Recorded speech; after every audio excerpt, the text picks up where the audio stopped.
এগুলো তো তাদের বাসস্থান। তাদের পরে এখানে সামান্যই বসবাস করা হয়েছে, আর আমি চূড়ান্ত মালিকানার ওয়ারিশ। ৫৯। আর তোমার রব কোনো জনপদকে ধ্বংস করেন না, যতক্ষণ না তিনি তার মূল ভূখণ্ডে রাসূল প্রেরণ করেন, যে তাদের কাছে আমার আয়াতসমূহ তিলাওয়াত করে। আর কোনো জনপদের অধিবাসীরা জালিম না হলে আমি তাদেরকে ধ্বংস করি না। ৬০।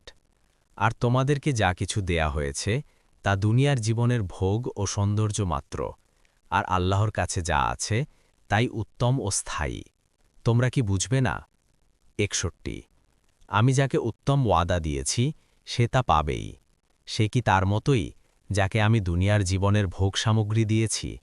তারপর কিয়ামতের দিনে সে উপস্থিতকৃতদের মধ্যে থাকবে।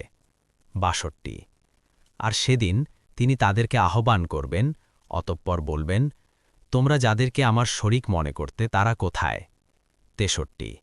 যাদের জন্য শাস্তির বাণী অবধারিত হবে তারা বলবে, হে আমাদের রব, ওরা তো তারা যাদেরকে আমরা বিভ্রান্ত করেছিলাম। তাদেরকে আমরা বিভ্রান্ত করেছিলাম যেমন আমরা বিভ্রান্ত হয়েছিলাম। আমরা আপনার কাছে দায় মুক্তি চাচ্ছি। তারা তো আমাদের ইবাদত করত না। ৬৪।